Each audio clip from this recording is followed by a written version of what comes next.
אני זוכר שמבצע עופרת יצוקה, אני הייתי לוחם בסיירת גולני, ואלירז אחי היה קצין המבצעים של חטיבת גולני.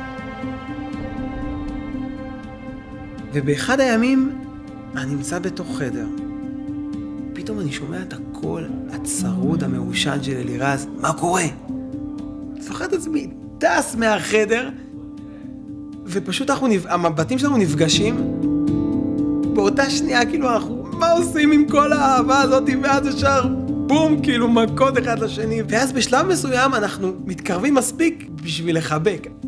זה כאילו איזה חיבוק כזה שמוציא לך את כל האוויר, אבל מפוצץ לך את הלבבות. שנינו כבר איבדנו אח. שאנחנו מכירים אותו במותו יותר טוב משהכרנו אותו בחייו.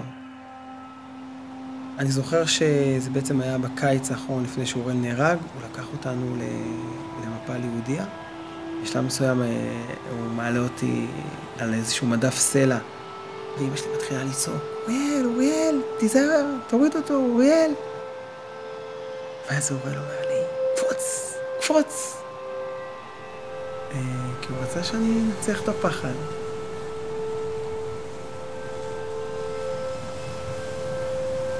אני קופץ.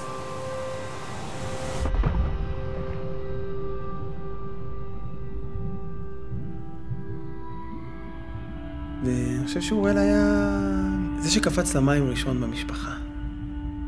ואוריאל הולך איתנו. אני חושב שאם אוריאל היה מסתכל עלינו באותו רגע מלמעלה, הוא אומר, בונה, זה האחים שלי הגיבורים, כאילו מצביע לאלוהים ולכל המלאכים, אומרים, חבר'ה, זה האחים שלי, כאילו.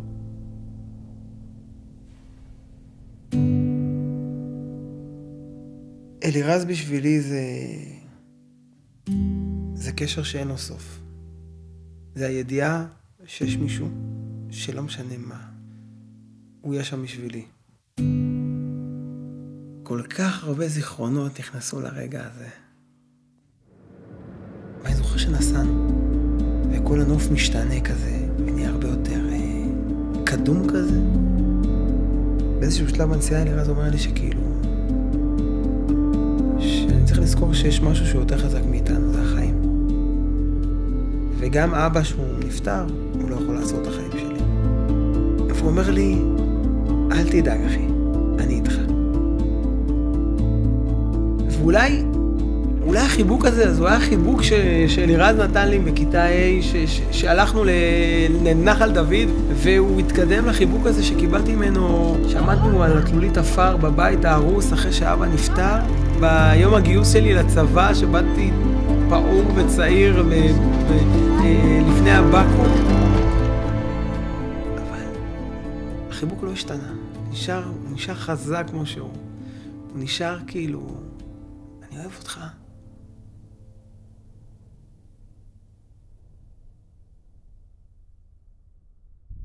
היום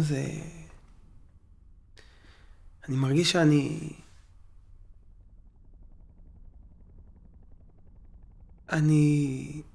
שוחה בים של געגוע.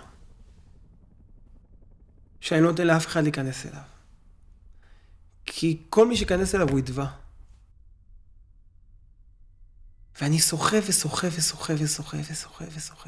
ואני מחפש אותו על איזשהו חוף, אני מחפש אותו להגיע אליו.